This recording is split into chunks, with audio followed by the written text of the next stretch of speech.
I am back with a person I've read for several years. I've never actually met in person. This is the closest we'll get for a while. He says he's blunt, almost to the point of being rude. Welcome, Tim Lai of the blog Points to Be Made.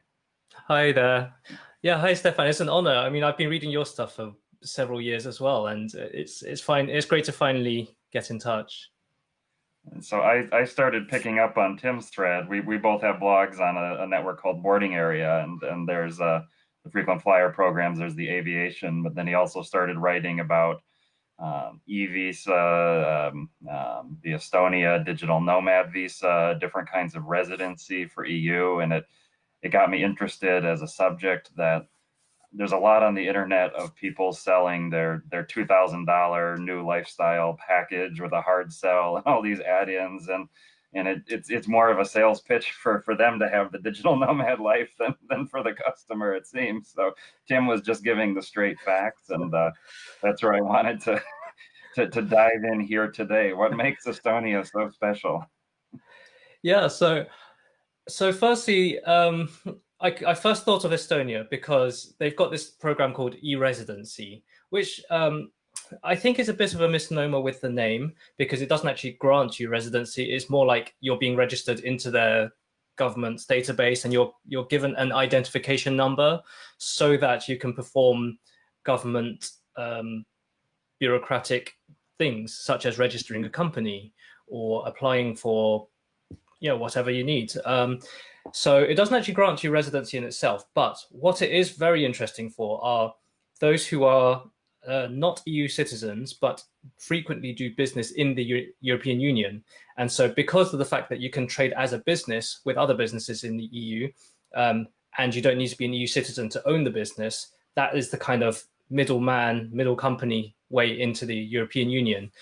And as of just last week, Estonia just passed into law that they will be starting to issue real visas to kind of tack on to this digital nomad visas, which grants you 1 year of residence in Estonia. And because Estonia is part of the EU and the Schengen region, you can travel freely within the Schengen. So I think it's a fantastic initiative that Estonia are doing. And being formerly an EU citizen, I'm British, and let's not talk too much about the painful facts. Well, actually, I'm fine with it, but yeah, I'm fine with talking about it. I don't know if you're fine about if you're calling it. I'm fine to talk about it. I mean, the pain was in the past, but I mean that's the reality now. So I'm actually in Portugal now, and there's a very logistical reason for being in Portugal is that you have to be in the EU prior to December. And then you're basically granted or grandfathered EU rights for the rest of your life. And so I said, okay, right, I value those EU rights sufficiently to move myself over here. Oh, I think my camera's, oh, there you go. Yeah, I think I value EU rights sufficiently to be here, but I'm still a UK citizen. So if Brexit all goes crazy and completely flunks, then I still have the protection, and if Brexit goes great, then fantastic, I've got both. Expand on that a bit, and the different categories of people. You mentioned Schengen zone, so I think a lot in the group are very familiar as a travel concept for visitors and free movement of people, but not so much the residency and implications for someone like yourself or someone desiring to be like yourself. Yeah. So what I like to say, there are multiple layers of Europe. Europe as a concept, Europe as a geography. So obviously there's the continental landmass called Europe, and that includes non-EU politically close countries such as Ukraine, Moldova, Russia. But then you get many variations of trade agreements between each other. So you've got Switzerland being kind of free trade zone with the European Union. European Union is a collection of countries that promise to behave and pass certain laws, almost like a confederacy, like the USA, more or less that. But then there are some other countries like Iceland, Liechtenstein, and one more. What's the other one? And Norway, that are free trade, completely free trade with the EU, but are not EU states, and they've got logistical reasons for wanting to be in that position. Now, Schengen is a political agreement, although it's not a trade agreement. Schengen basically means they open the border freely between two neighboring countries. So it's almost like in the USA, if you go from one state to another, let's say California, you go northwards towards Seattle, you can pass through Oregon and Washington, and you don't get border checks between them. And this only applied within the last 20 or so years. And so prior to that, you had to stop at the border each time. I know recently, because of COVID-19, there are border checks now, but in principle anyway, it's a complete free movement. But it's a huge, what would I say? It's a huge privilege to be able to be able to travel between countries like that, because even going between a Schengen country and a non-Schengen country, but still past the EU, so Ireland and UK now, but like UK is still under EU laws, you still have to go through passport zones and all of that, and it's just a lot of hassle. I just like, I'm 1 hour drive from the Spanish border, so it's very easy just to go up there, do some shopping, and come back. So I love the Schengen agreement. It's a huge game changer. But the key fact, to tie it back to Estonia, the moment if you have a valid visa to travel to one Schengen country, you are allowed to travel to any other Schengen country and enter via that Schengen country as well. So yeah, because not many countries fly to Estonia. So that's the power of the digital nomad visa if people want to apply for it. Right, and you are not sitting in Estonia; you are sitting in Portugal. So, talk Correct. about how you chose Portugal and what the accessibility is. That a direct route through a Portuguese visa, or are you using a? Would you recommend somebody a different method if they didn't? I think you even were commenting to me that a number of United States citizens are finding ways into Portugal these days. Yeah. So I chose Portugal because I am so enamored to the whole European Union that I want to have EU citizenship beyond Brexit.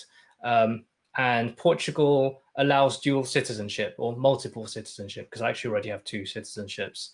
And so Portugal allows it, but logistically speaking, so I speak Spanish more or less fluently. So I would have wanted to choose Spain, but the time to naturalize to citizenship is 10 years for Spain. But the other thing is they don't allow multiple citizenships with most countries. They do allow some, but not with the UK. Okay. But Portugal does allow multiple citizenship, and it's only 5 years to naturalize. So, but I came here as an EU citizen, even though I'm not one anymore, but I'm still given those rights, even being here. But a lot of non-EU citizens come to Portugal because it's a great place to apply for a Schengen visa, either through investment type visas, because the barrier to entry is quite low. The golden visa, I think, is something like, if you buy property, I think it's about $250,000 worth of property. I don't know the kind of procedural aspect, whether that has to be in cash or whether you can use a mortgage. But the fact is, there is that route available. But also, it's quite easy for non-working type visas, such as retirement. So a lot of Americans come as a retirement because you only need to demonstrate something like 900 euros per month passive income. And yeah, so it's as easy as that. And weather-wise, it's a fantastic place. It's on the Mediterranean. I mean, it's not the Mediterranean Sea, but it's kind of close enough. And yeah, it's a good place to be. So, but I came here, I mean, because I'm young enough that I've still got enough time in my life to do other things. You know, if I want to leave Portugal in the future, I still can. But for me anyway, 5 years of being here to regain EU citizenship is a great thing for me. And where are you on that counter then? I'm in Porto, which is it's very far north in Portugal, so it's very close to the Spanish border. It's Describe about that city. three. I've only visited when I had like an 8-hour flight connection, and I went downtown. And I was like, wow, this is incredible. I will be coming back. I'll be Yeah. coming back with my wife. Describe it. Such a vertical city. Yeah, so it's the city is carved into a valley, a natural valley, and so if you've ever heard of port wine, it's all grown in Porto region, not Porto City. Um, but Porto City is where historically all the wine was traded, and so like so it, um, I don't really know how to describe it. Like the weather can be quite volatile. If Mhm. you know, if you're expecting sunshine all year round, it's like yeah, there's strong sunshine, but there's also a lot of rain. I mean, grapes grow where there's a lot of rain and sunshine, so that's why. Um, but um, from a kind of cost of living place as well, like it's incredibly cheap for let's say most non-Portuguese to live here. I know it may it polarizes some local people, but it's a very cheap place to be. Like, I mean, let's put some numbers to it. So, like myself and my partner, we both live here. On average, after all expenses, including utilities for our apartment, we pay something like €300 per month for two Wow. people. So, like, and if you're starting a business, like I was, it's a great place to kind of reduce your risk as well. Hmm. So like otherwise, if I were in the UK, which I was, well, I was in the UK, but I was also in Netherlands as well working. Mhm. But um, like the cost of living there is easily €1,500 or more, and the tax rate is a lot higher as well. And actually, that's another point. Portugal has a fantastic fiscal regime for people who have not lived here for at least 5 years, which is most people. And basically, they don't tax most foreign income. So if you Okay. have a Estonian company, then you don't have Portuguese sourced income. Huh. You're really tempting me. It's our favorite food in Europe. Yeah, but Americans are taxed everywhere you go, right? So So, so we'd be taxed everywhere we go. That's just a fact of American so citizenship. But then it sounds like it sounds a bit like when I was living in China, that if you truly cross the 5-year residency mark, which would I mm, then be eligible for citizenship after 5 years, the same as your case, or yeah, yeah, yeah. in exactly. And like one attractiveness about the golden visa, the investment visa is called Mhm. golden visa, but Mhm. it grants you um, residency time that counts towards citizenship, but Oh, you only need to be in Portugal for something like 1 week per year. oh, really? So, Wow. so that's why a lot of people do it, especially Mhm. right now. Like a lot of Hong Kongers and Macau people are applying for that visa because of the unrest in Hong Kong. So it's like a Mhm. backup for them. Um, and yeah, it's a good program, I think, because also it was born out of financial hardship that Portugal went through Mhm. like Mhm. 15 years ago. Mhm. So it's sorry, not 15. It was the 2012 financial crisis for Portugal. So it was. There are clear logistical reasons for it. I know there are going to be like opponents of the scheme are going to say it's like money launderers go through this, but still, like there are a lot of legitimate people who go through it. So I think it's. I mean, I don't think it's fair to tarnish everyone with the same brush. It's I just occasionally see news articles. Is it about Malta that's occasionally accused of being too loose on the approvals for these compared to their neighbors? well, so Malta and Cyprus have an even more interesting regime if you have the money. So they give you full citizenship, not just residence, but Ah, citizenship. And obviously, once you've got citizenship, it's as good as anything. You can live mhm. in any other EU country you wish. Malta, I think you need to invest €1 million, 1.2 million euros. Cyprus is €2 million, I think.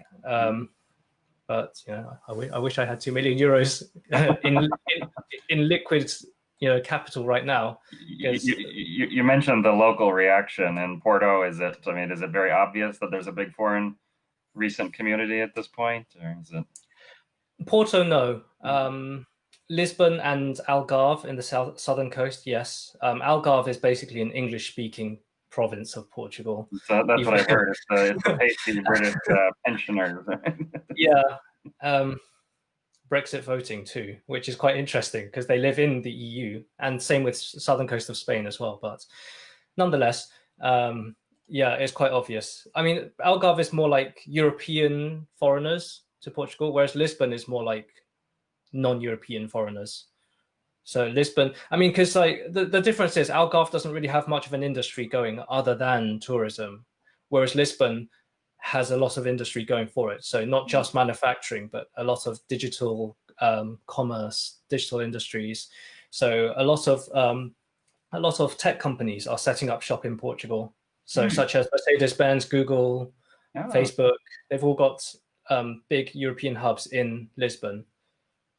hmm. So yeah, I mean, if you're trying to have a good career in tech, and if you can tolerate some low wages and have financial support from other side hustles or whatever, then Lisbon's a really great place to try and boost your career. Actually, Would that you be know, similar to say like Cork, Ireland, where I know they a lot of the tech companies have had operations? yeah. So I mean, the reason a lot of companies have moved to Portugal is because Ireland was in the limelight for a lot of these slightly more dodgy schemes. Portugal's is much more transparent, but it's still pretty obvious that it's meant to be there to to help companies along.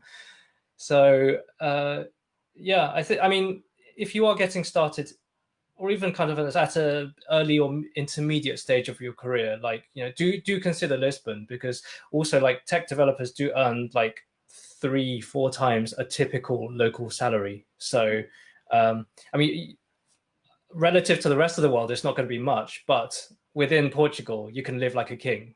Yeah. So I mean, this is why I don't really follow a huge amount of the kind of the global wealth advice and these kind of multi-level marketers scams.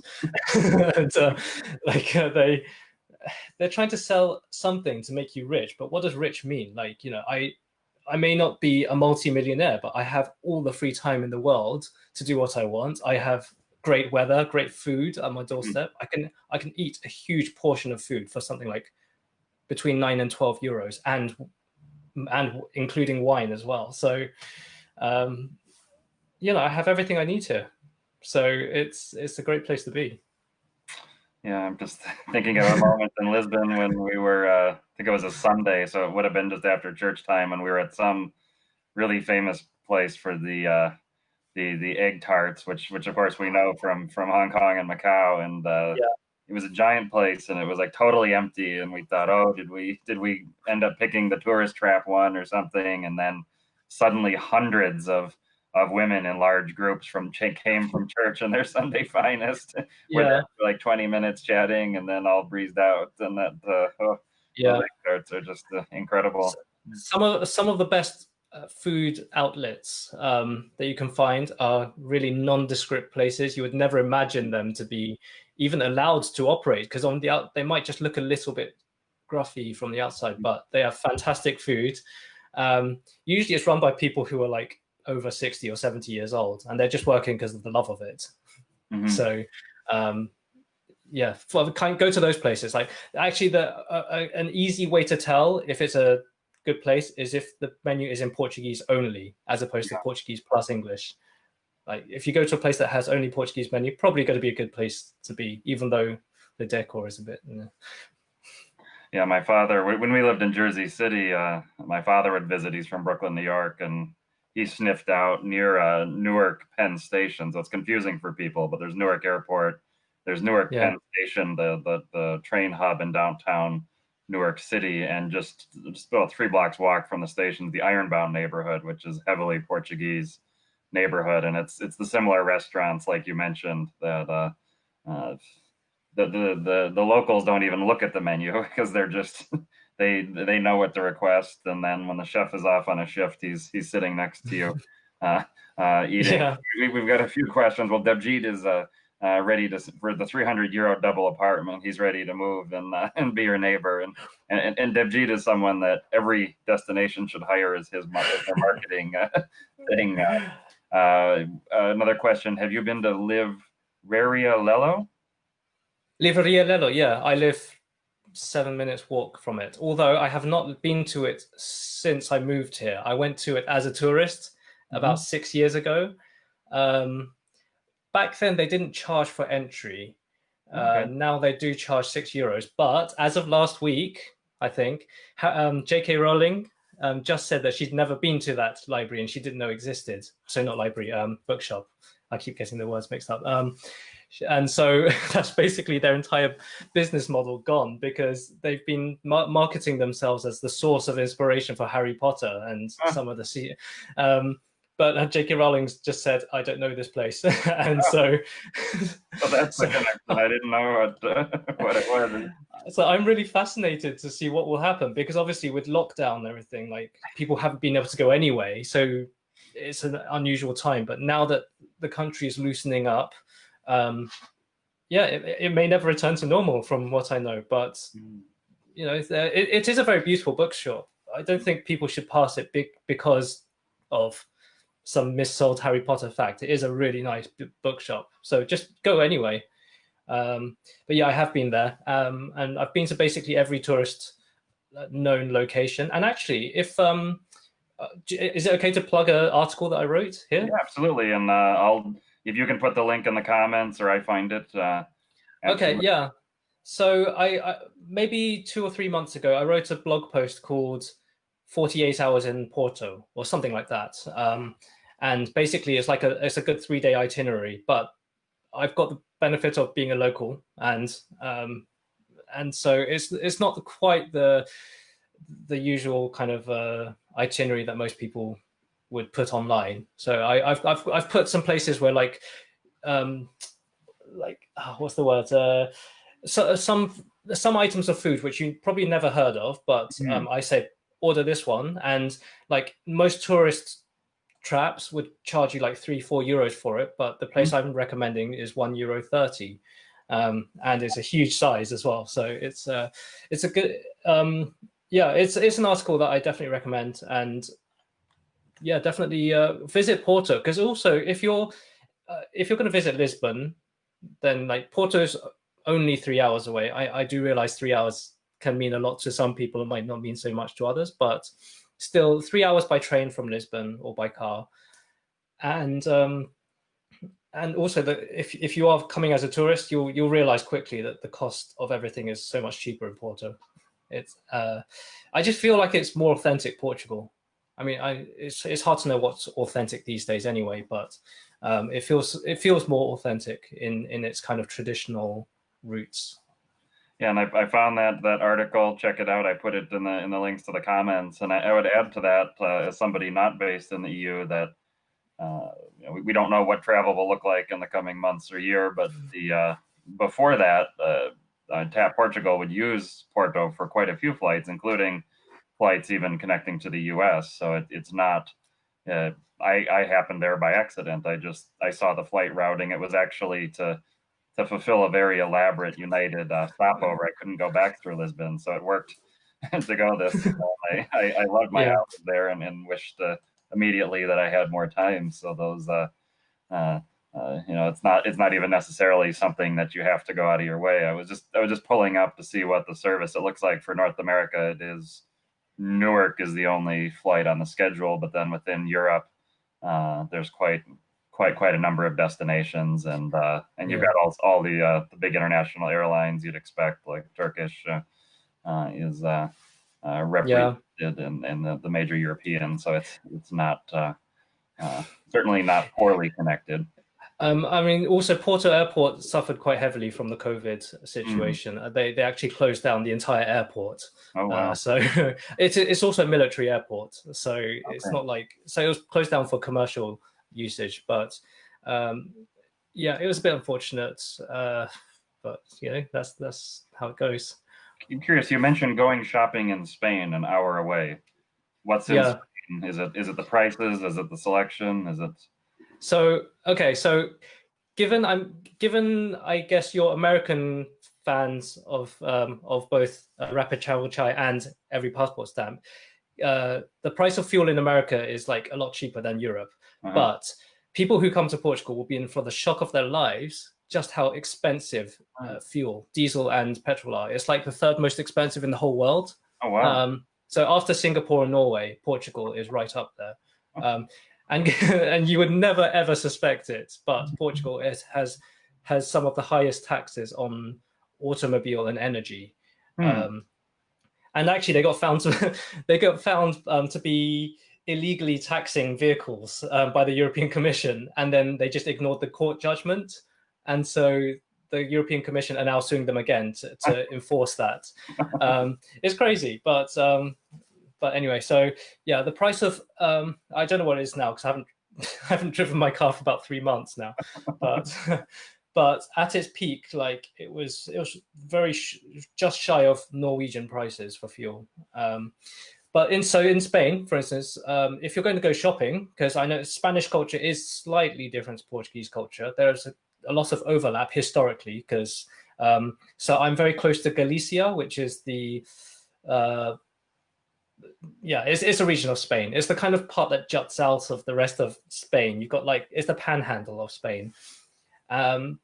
So that's a nice place to be. I mean, it's when people think of Spain, you might be thinking of like desert, arid land, that kind of thing. But Galicia is like the wet country of Spain. Okay.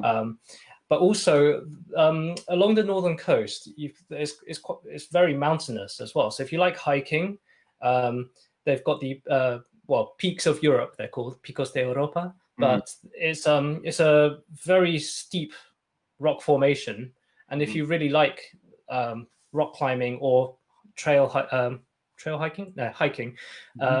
then it's a really fantastic, beautifully scenic place to go.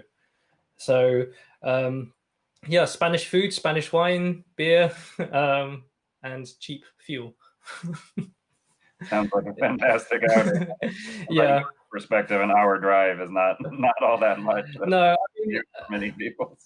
I mean, like I always hesitate to use time of driving as a measure because, like, coming from London, an hour to go anywhere is like a lot of time for me. But I know in the US you like drive 7 hours and that's like nothing for you. So it's all a relative thing. But I mean, Porto as a city is small enough you can walk anywhere. Like the only time you use the metro is to go to and from the airport. I haven't been on the metro like pre-COVID.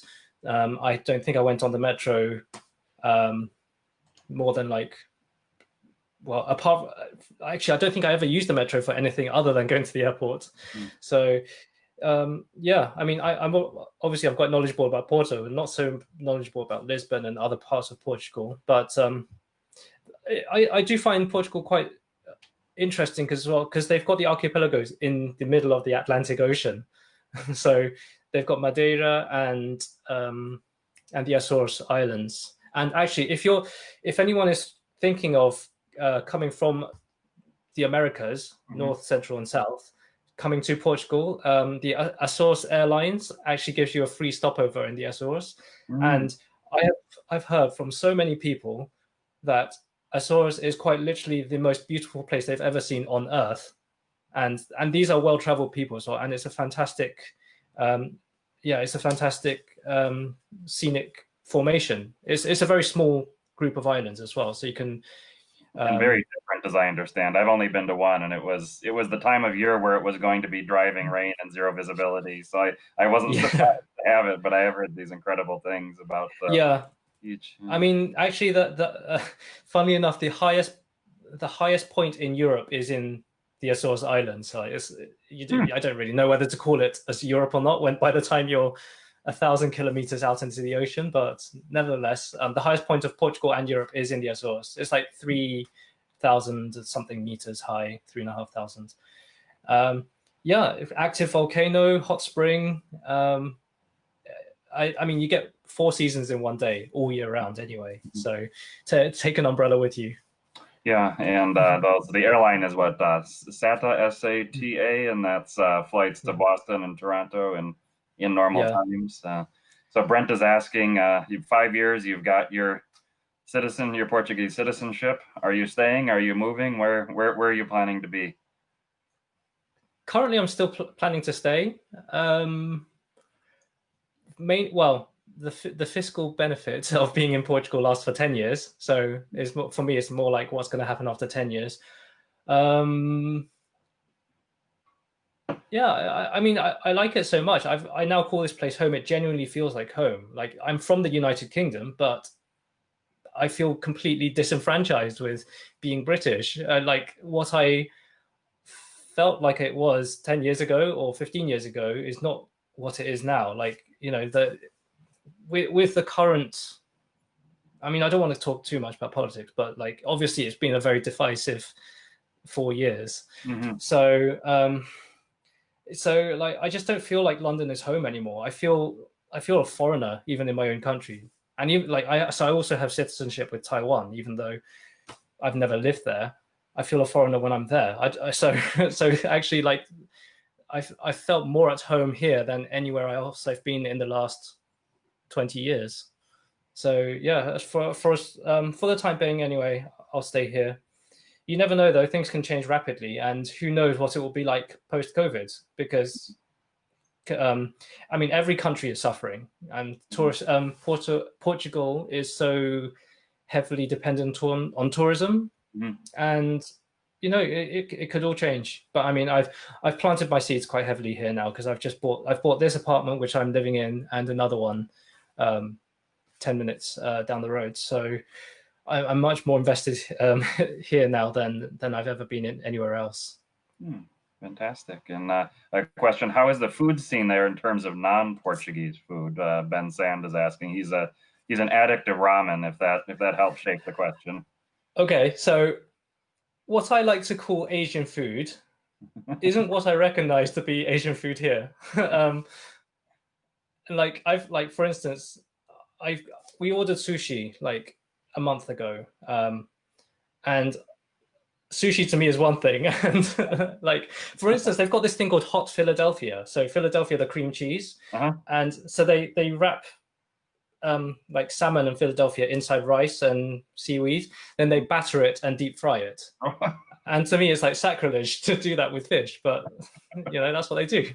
And we had it, and I mean it's tasty, but I mean I would pass that off as like Scottish food where they deep fry everything. They deep fry Mars bars, but and like I've had ramen here as well, and it's like it's slightly politically incorrect, but you know I'm blunt. I have this saying called "white person spicy." So when they have a menu and they say if it's spicy or not, okay, like it's tailored for white people. I mean Westerners. I mean don't. So it's yeah. So for me, it's like it's not spicy at all. It's it's nothing. And I would say non-Portuguese food, you're in for some disappointment. But I say non-Portuguese, but Brazilian food, like Brazilian barbecues, because of the historical ties, they are some of the best barbecues I know. I mean, so if you're a Texan or something, then come along because I mean Brazilian culture here is huge.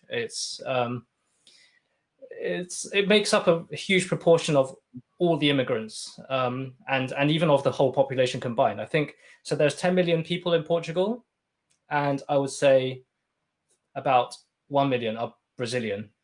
So I think it's around that kind of number. But the thing is, it's hard to know because a lot of Brazilians have Portuguese citizenship or Italian or Spanish citizenship. So they'd be classed as Portuguese, but like, yeah, so the true number is like hard to know, but Brazilian culture percolates through everything, and none more so than football or soccer. As like, especially during the World Cup time, it's a very different atmosphere when you go because like they erect very large screens for people to watch the match, and like when Brazilians are there, like it's trumpets, drums, almost fireworks and flares. Whereas Portuguese, it's more like they're just sitting there and clapping. I mean, Portugal football team is just one person, Cristiano Ronaldo. So whereas Brazilian team is like the whole team. So I was actually looking forward to watching the European Championship. Obviously, Brazil doesn't play in the European Championship, but I was really looking forward to it because the Portugal are the current, well, the reigning champions, but it's been delayed by another year, as well as the Olympics. So yeah, I'm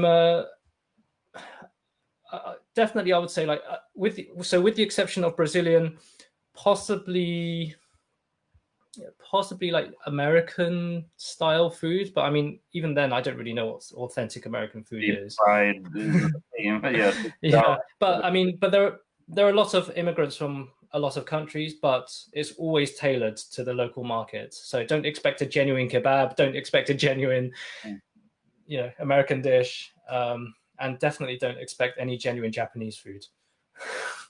You've got impeccable timing. When you mentioned Taiwan, I can see some of the people joining in, watching. One of our regulars from Taiwan logged in, and then when you Oh, mentioned cool. one of our regulars from Brazil logged in. So I'm curious, you achieved the Portuguese citizenship. Are there any countries that have these former colonial ties with Portugal that you would have some kind of fast track to a residency or special any kind of special benefit? So I haven't actually achieved Portuguese citizenship yet. I'm still a couple of years away, but I don't know about fast track. I do know that Brazilians get a slightly easier time as relative to other non-EU citizens, Okay. because they have a bilateral treaty between the countries of Portugal and Brazil. But so other Portuguese colonies are like. So, like, if I achieve Portuguese citizenship and then I wanted to hop over to Macau, is there anything at all left, or is it just totally separate at this point? It's completely separate.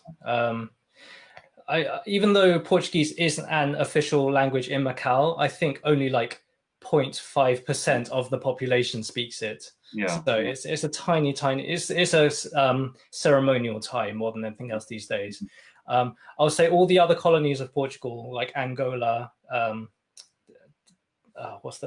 Cabo Verde, Cape Verde, and Mozambique. Yeah, they're not.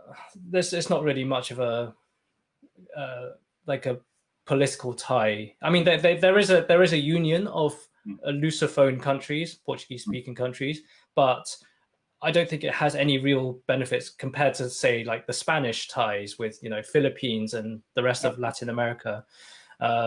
It's not so strong a tie anymore. I think it's Macau is just what the low duties on the wine coming in. I've been to the Portuguese wine museum in Macau with the free samples. Yeah. Talking of wine, actually, if you're a wine lover, Portugal is. I don't know many places that have cheaper wine than Portugal because there's no or very low tax on wines. So coming from the UK where there's very high tax on wines, like a bottle of very good drinkable table wine is like €1.20, and like obviously, like if you don't drink that heavily, that can last you 2 or 3 sittings. And beer is very good. So yeah, one thing that is more expensive than I thought it would be are spirits like gin and some vodkas, not all, but there's a huge variation in quality and price. But still, like if you're not too much of a gin connoisseur like me, you just drink it and hope it knocks you out. Then yeah, it's a wine and beer is exceptionally cheap here. How about the green wine? That's one I learned from Portugal. Green wine. So yeah, green wine. So for those who don't know green wine, green means young rather than the color green. So what you can get is green wine that's made from red grape. It's made within a province of Portugal that's somewhere between me and Spain, so only like half an hour away. It's fantastic. It's quite sweet because it's quite young, and you can get variations of it. So you can get like more sour ones, or you can get sparkling green wine. Very fantastic. If you are visiting Portugal, have green wine. I prefer the white green wines more than anything else. But it's a really great flavor. I think the closest thing I can think of, if you want to compare it to something, I think Riesling wine from Germany, like the Black Forest region, that's probably the closest I can think of to green wine in Portugal. Yeah, that's. All I'm doing is singing praises here because I love food more than anything else. Like when I go traveling, it's because I want to eat my way through the country. I want to smell the place, and that's what actually traveling is to me. Otherwise, if I just want to see the sights, I just look on Instagram. But I want to be smelling the place. As weird as it sounds, but that is what traveling is to me. Well, talk Being as about immersive. traveling. Where have you smelled that you loved? Wow. And you've been to Well, what, about 100 countries? a little less, something like 85. And actually, I He stopped was, and this counting. is full disclosure, he was embarrassed to come on the show that he's only been to that many. I said, come on, that's like more than almost everybody who's lived in human history. Plus, he's a fount of knowledge, so you're That's absolutely true. welcome here. Yeah.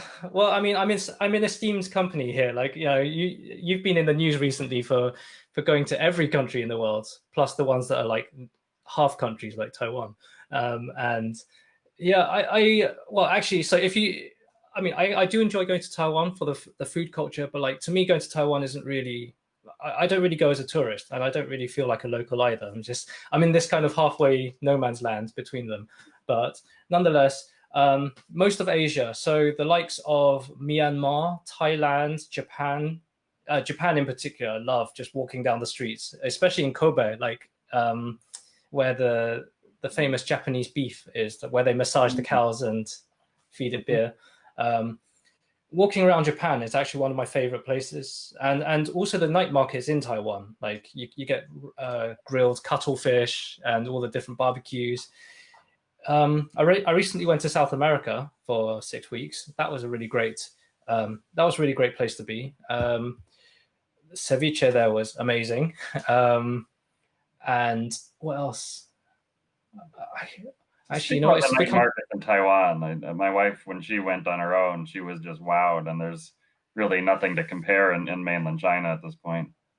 Yeah. So night market is very part and parcel of Taiwanese culture. Like it's like, when people go to hang out in a bar in or a pub in the UK, Hmm. like um if you're not a heavy drinker, because alcohol in Taiwan is insanely expensive, so Mm. instead people go eat. And Mm. so and eating in Taiwan is very cheap. So you go to the night market, and night market is a fascinating thing concept as well, because like it's not just eating. You can go buy all sorts of crazy things. Like, you can buy clothes, you can buy pets, like you can buy like canaries or tortoises or rabbits.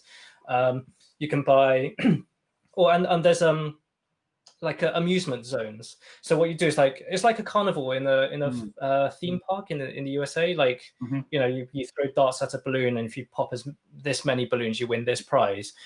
Sometimes the prize might be living. So, but yeah, the night market is a fascinating place to be, but also like, smell goes through every part of the night market. So don't expect your nice clothes to smell nice. But yeah, it's like if you love food, like the grill, the smoke, everything, it travels everywhere, and you can sample small bits of everything.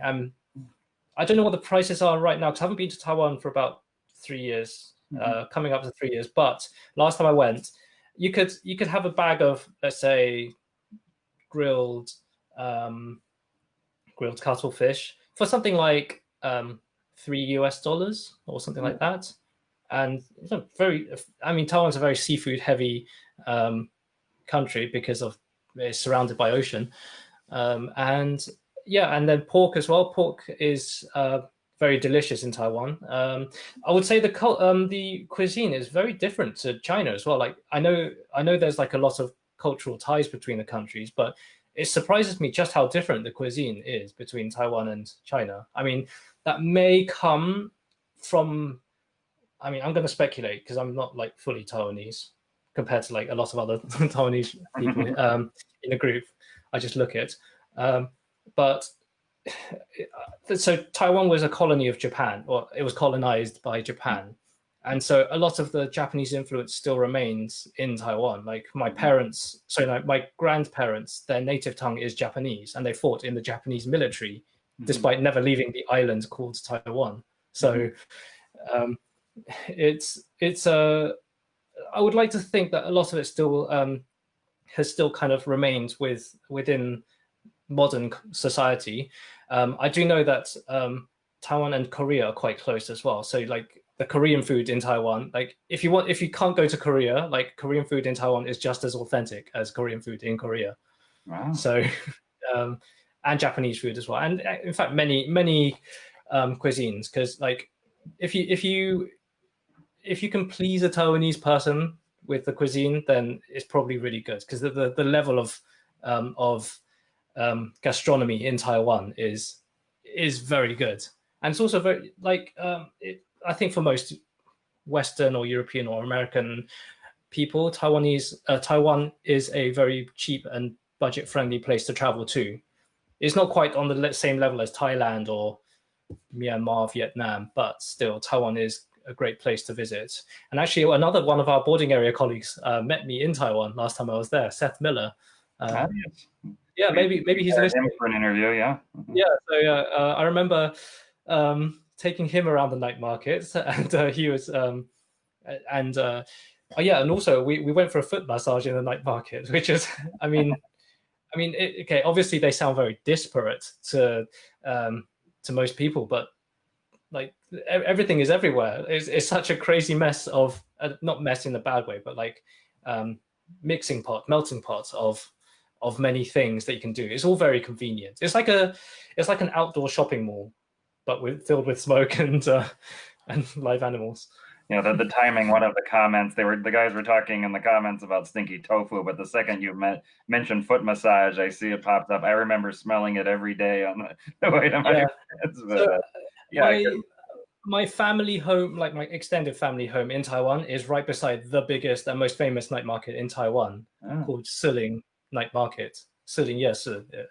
So it's enormous, but it's also changed a lot because I think the Ministry of Foreign Affairs, or some kind of government branch, recognizes the fact that the traditional markets need to modernize a bit and kind of clean up their act. So they've put a lot of the street level activities down into a very sterile underground passageway, and it just doesn't feel the same anymore. Yeah. So in which case you may as well just go to a shopping mall. And there's always bureaucrats and planners that want to airbrush those out. I know my wife had commented that you mentioned smelling. I mean, the smells, she said, are a lot were things that she hadn't smelled since childhood, because the mainland has wiped out so much of that in that process. And and the food, it's a great point you highlight about how different the food is with these different influences, because even dishes that are the exact same name as something I see in the mainland, it comes out very different in many cases, or names I just don't even understand. And I'm like, I don't know.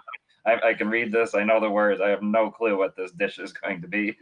Yeah, and I mean, I don't read Chinese. So I can't read it. I can't write it. So that's the level of foreigner I am in Taiwan. Even though so people will speak to me in Mandarin, and I can speak it. But if they give me a menu, it will almost certainly be in Chinese, and I can't read it. So either I pretend and just point at it like that, or I get someone to read it out to me, because if someone reads it out, I can understand it. So, but it's, I mean, actually, like if you're not picky about food, then anything will work. But I've got to say, a practical advice: if you are allergic to peanuts, you may not want to travel to Taiwan, because peanut oil will probably be in a lot of things. So that's just a quick advice if you are, because I do have a couple of friends who are allergic to peanuts, and they basically have to avoid Taiwan completely, which is a shame because they love foods. But yeah, and peanut powder as well, like, because peanut allergy is not a thing in Taiwan. It's just not thought of. But bizarrely, like half of the population is allergic to pineapple. So so here, like where most people in Europe, a lot of people aren't allergic to pineapple, but I am. So so yeah, that's a weird thing. I was thinking I could, like, somebody could get by on a bubble tea diet, but the peanut powder might appear in flavor. And absolutely. I mean, because like it's teppanyaki in Japanese. So I think Taiwanese culture, there's a similar thing. It's called the same words in Mandarin, 铁板烧. So big metal plate grill. But like if it's a big metal plate, everything will mix together eventually. So You know, if you are allergic to something, you need to tell them, and you need to check very carefully and watch them cook as well, because they just may not appreciate how allergic and these allergens could mix with each other. Yeah, Ben Sand in the comment, he has a friend living in Taiwan for 20 years. They've been hospitalized 3 times from the peanut allergy. And, Yeah, you prime have a example. favorite Taiwanese dish is the Do I question. have absolutely beef noodles? I love beef noodles. I love cooking as well. So like I would like to say I make authentic beef noodles, and um, funny enough, like despite being pretty much the de facto national dish of Taiwan, beef is not actually like a native animal to Taiwan. It's all imported. Yeah. But yeah, beef noodles, if you can have it, because it's basically on every street corner in Taiwan. Like there'll be a mum and pop shop selling beef noodles. Um, I don't. Yeah, it's like oh gosh, I don't even know how to explain it now. But anyway, like I'll maybe in your show notes I'll send you a picture to the beef noodles. But there are variations of it, and it's a dish that I think everyone visiting Taiwan should at least try once or twice. But let's say that's only one dish. Like if you're going to a night market, try for instance the oyster omelets. Oysters are very cheap in Taiwan. They're so cheap that like they put 20, 30 oysters in an omelet and sell it to you for like half a US dollar or something. So oyster omelet, anything to do with pork. Basically, the pork is so fragrant because the pork is so fatty in Taiwan. So they just grill it on its own fat. Oyster noodles. That's an interesting one, which I don't think many Westerners would know if they're going to Taiwan, but it's a fantastic, authentic dish. And another practical advice: if you don't like coriander, you have to tell the person cooking it, because coriander features in nearly everything in Taiwanese food as well. That's just popped to mind. You've got tiny white teeth, so you're not a betel nut connoisseur? No, no, they look like vampires because they're like dripping red from one side. No, it's I've never liked tobacco and things like that. But I mean, a lot of Western influence is finding its way into Taiwanese culture. Like, so I said, for instance, wine and spirits and beer are very expensive in Taiwan, with the exception of the locally brewed stuff, which tastes like crap anyway. Like, I much prefer the foreign. Well, to me, it's not foreign, but to them, it is. I much prefer the foreign beer, and be prepared to pay like 3-4 times what you think you should be paying for it, and that's a normal price. And Taiwanese people happily pay that price as well. Anything imported is like a 100% levy on it. So yeah, I basically like I just feel like the best dishes in Taiwan are actually the Asian cuisines, because I've tried, for instance, TGI Fridays in Taiwan, and like I do not recognize the lasagna or the hamburgers I had in there. Like the lasagna is soggy, and like don't have Western food in Taiwan. If you're craving for a pizza in Taiwan, you've done something wrong. Go eat Taiwanese or Asian food. And actually, talking of pizza, if you if you really want something very bizarre, or just look at a Domino's pizza or a Pizza Hut menu in Taiwan, because you get very bizarre toppings like roast duck pizza and curry something pizza. And no, to me, like I mean, I live so close to Italy, like, and a lot of Italian culture comes here. Even American pizza doesn't taste like pizza to me. So I know the deep pan stuff is too chewy. I like it much more brittle. So yeah, it's not that I'm picky about food, but I recognize good food when it comes along. Didn't know you're a foodie, so that's fantastic. And I think we need to have a video of you preparing beef noodles on our we're EPS YouTube channel. So we got to get this. When I was in Netherlands, I lived in Netherlands for 3 years until 4 years ago. So between 2013 and 16, and it was semi-jokingly said I made the best beef noodles in the whole of Netherlands, because partly because there's no shops don't sell it there. They probably do now. There's a lot more Taiwanese people in Netherlands, but I remember like I would have beef noodle parties because it's not the kind of thing you can make just one bowl. You have to make a huge batch of it, and if you make a batch for 10, you may as well make a batch for 30. And so I just invite a lot of people around, and we happily have beef noodles, and everyone was happy. Yeah, Netherlands is one. I need to learn more about the food. There's more unusual flavors to me or unexpected flavors that I've encountered there where I haven't expected to. So Can you tell me about that? I mean, even the food services on KLM. I mean, a lot of airlines will just go very dull, and just my memories of them, and I wouldn't be able to pull out some of the specifics, but they will do dishes that can only be authentic because it's flavors I've not encountered before, and I just would have as I'm not saying like or dislike, but just wouldn't have assumed that they, I just being ignorant, not realizing about. Of course, they have all their own colonial ties, but just flavors that I haven't encountered, and it's not where I'm coming expecting to have such new things. I mean, considering like the Dutch East Indian Company more or less colonized half of Asia, Yeah, I'm surprised that Dutch food in the modern times actually isn't much better than it is because I was so disappointed. Like I living would in be more Netherlands for three polite because years. I'm only experiencing in a limited sense what we've had for years. Yeah, but like I've got to say, Dutch cuisine is probably the worst cuisine out of any I've been in, and I can say that without any guilt because Dutch. So I learned being blunt off the Dutch because like everyone there is very time efficient. So yeah, the Dutch food. If you ever want to go to Amsterdam, go for the weed and the beer, but don't go for the food. So it's. I don't think I ever had a single fantastic meal in Netherlands for 3 years, other than when I went to the Asian restaurants.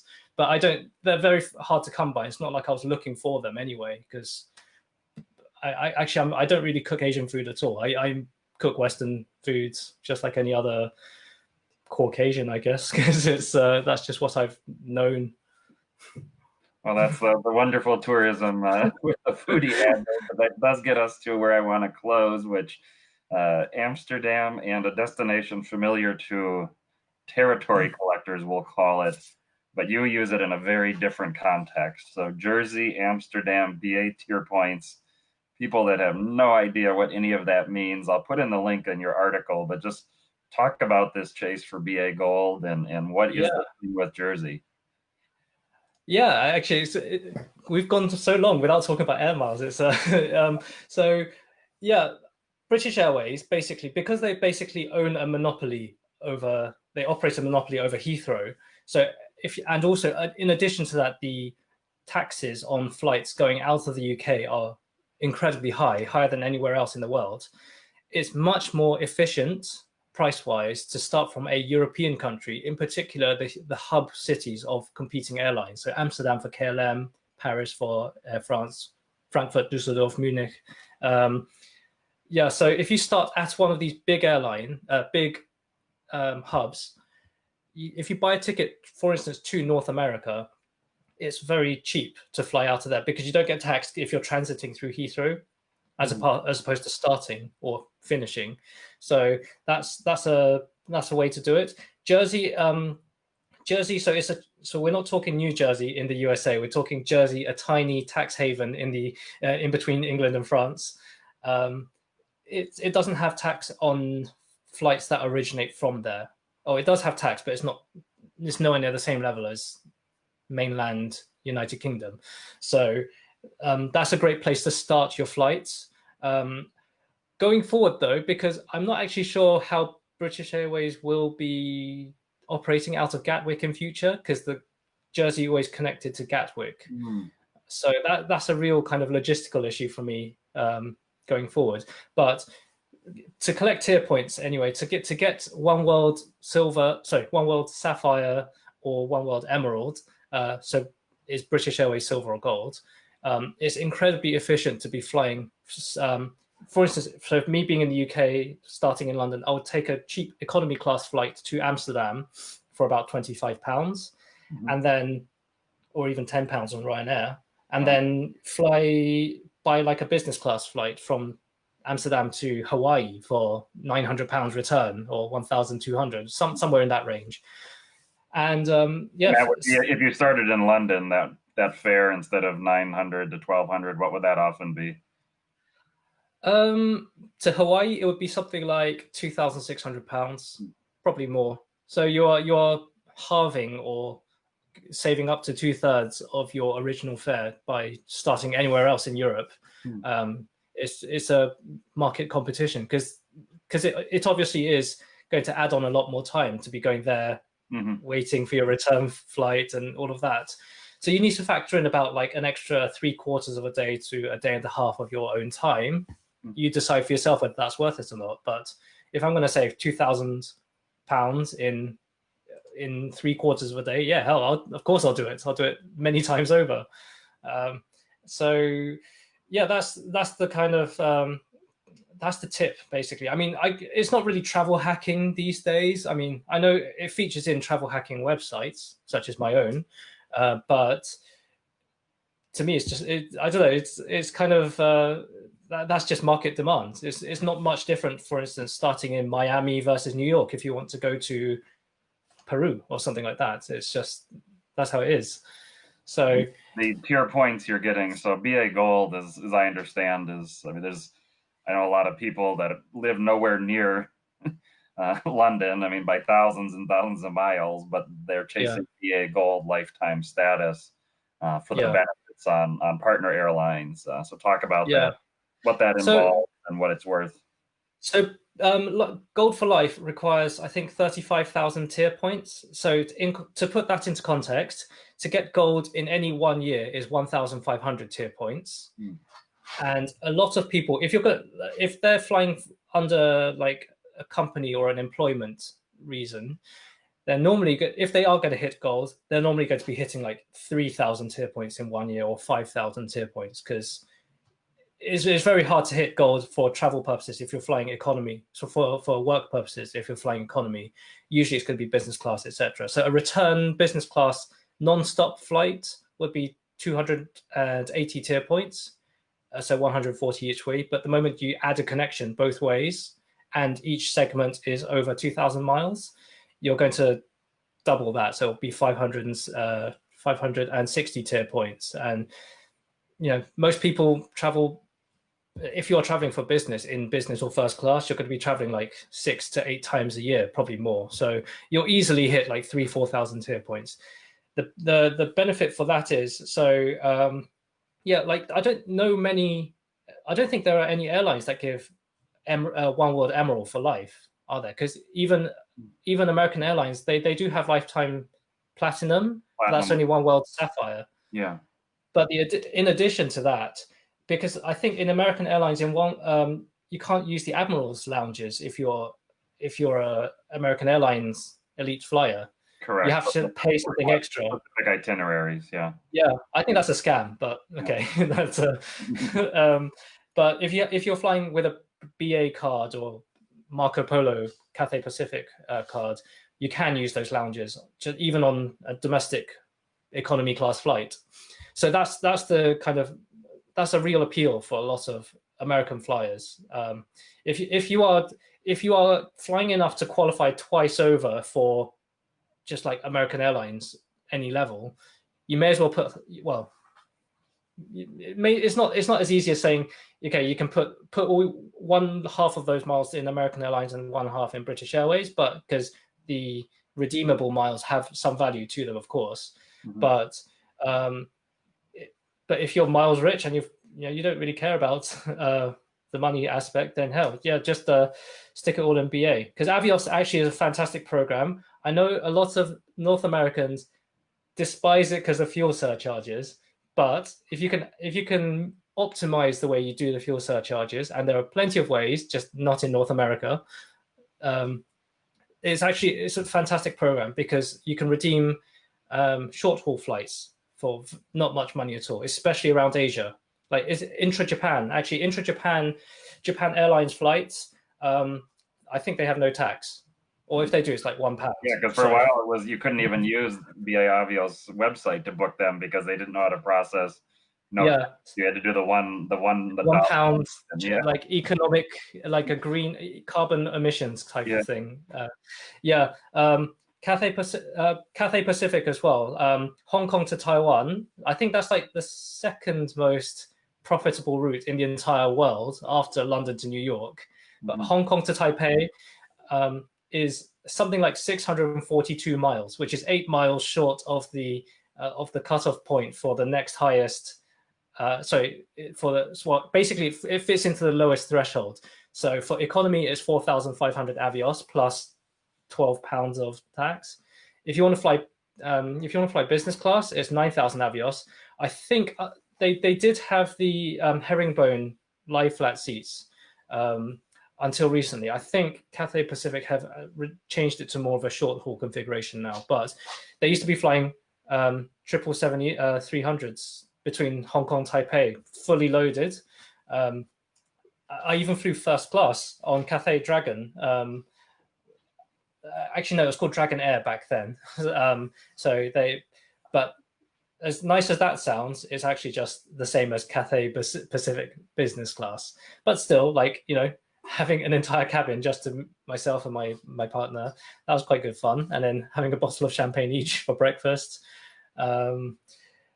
So yeah, around Europe, around Asia, not so much Middle East. It's fantastic to redeem miles, but if you're in the Middle East, it's fantastic to earn miles because there are a lot of international destinations within a very short distance within the Middle East.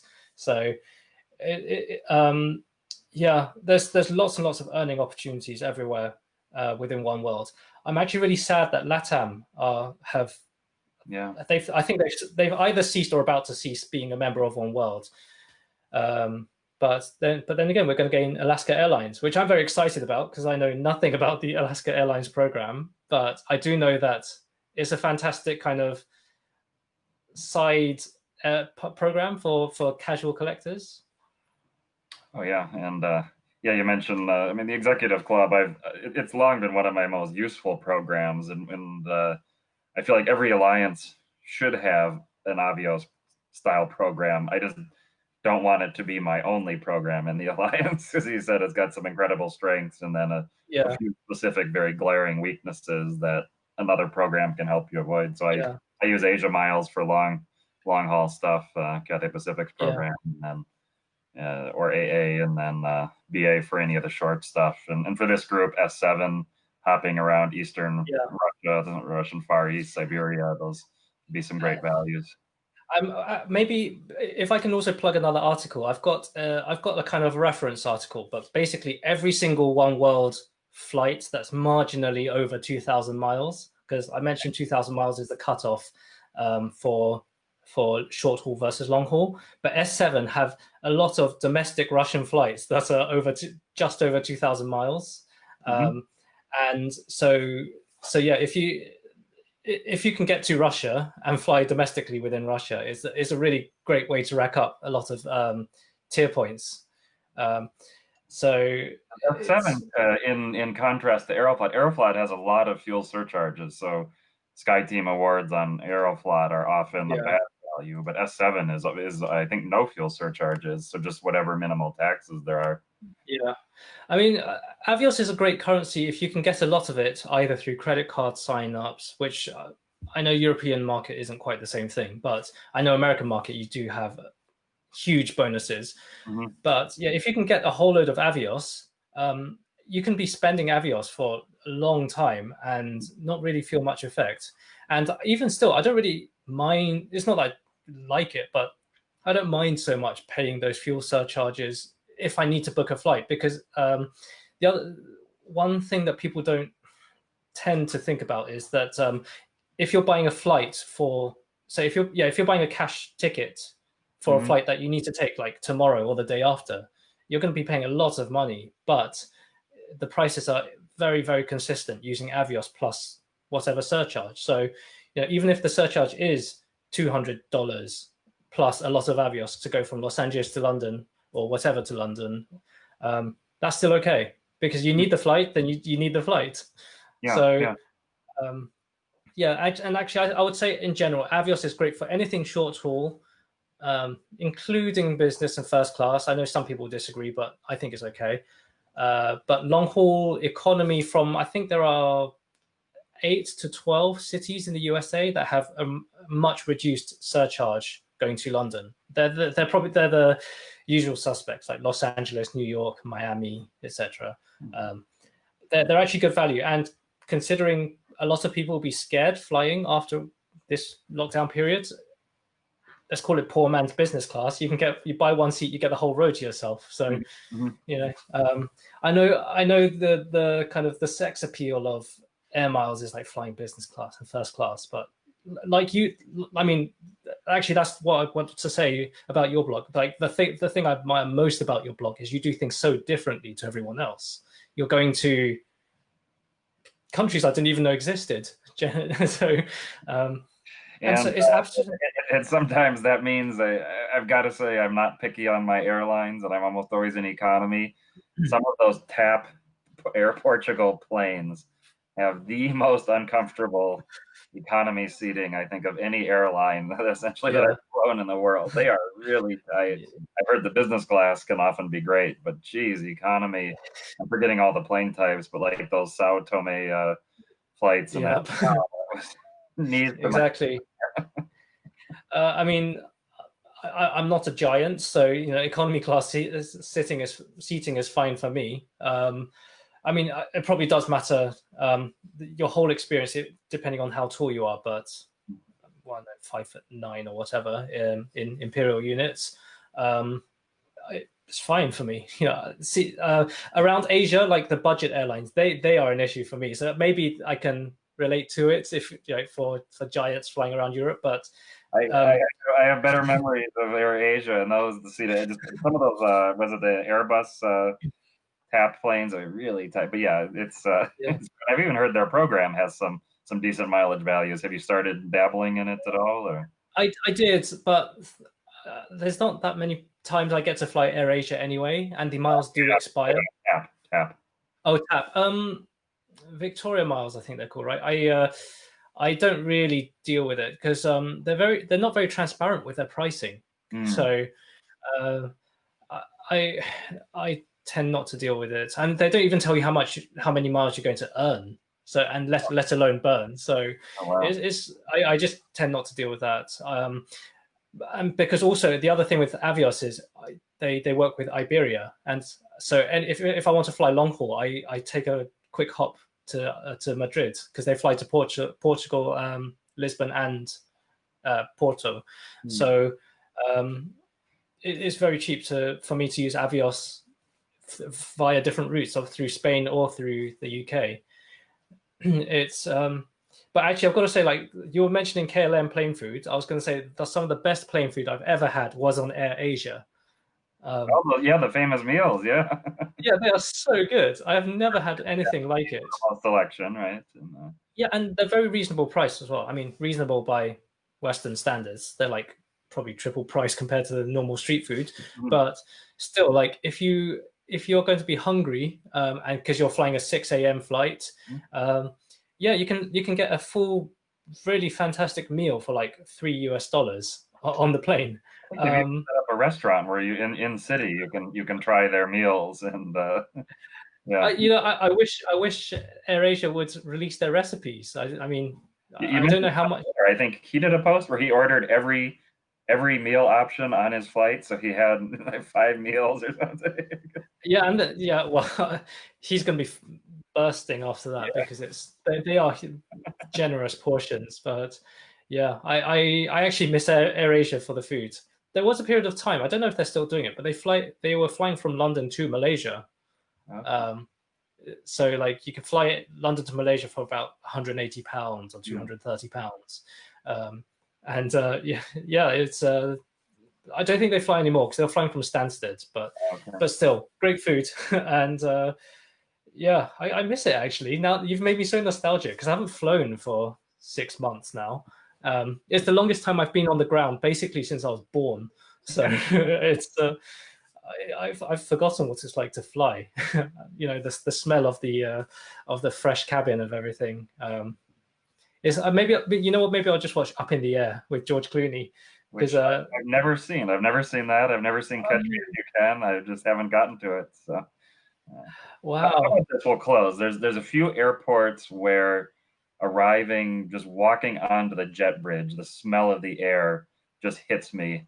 So my hometown, Minneapolis, I just immediately happy, smiling. Yeah.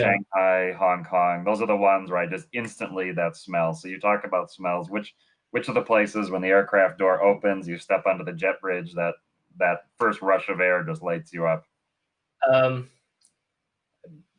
I've only transited through India twice, but Mumbai and Delhi in India, like I don't know how to describe it. I don't know what the politically correct way to say it, but it smells of curry the moment the door opens, Mm. and I love that smell. Yeah, it's the garam masala, I guess. I mean, it's just floating in the air, but a fantastic smell. I would say also Madrid. It's not. It doesn't smell of anything like food related, but it's a very distinctive deserty, arid land smell. Um, and but also because Madrid Barajas Airport, so Terminal 4 is where I usually go through. It's a timber structure. It's a glass and metal structure. Sorry, the timber is the roof, but glass and metal around the outside. Um, it's it smells a little modernistic, but Mm. slightly industrial. I mean, this is the thing about travel. Okay, like you can't describe smells very convincingly. You just have to go smell it. Yeah. Um, and that's the fascination about travel for me. There's also like the nostalgia of smell as well. Like I'm not a kind of psychologist or anything. I mean, I might be using the wrong words, but you might a smell. I'm sure will evoke memories Hmm. from decades ago, which you didn't even know you had that memory. But the moment you smell it, it will be there. Hmm. So if I'm ever repeating a visit to a place, part of that is the enjoyment of the visiting and the whole process of going through many airports and things like that. I mean, it smells a little bit. Sorry, it sounds a little bit weird. To some people, I'm sure, but that's all part of the fun and pure pleasure of flying, even in grotty economy class. But that's quite fun. A fantastic way to close. Thank you Yeah. from food to tier points to the smell of the air. Thank you for joining us, Tim. Thanks, and it's a pleasure to be here, and thanks for having me.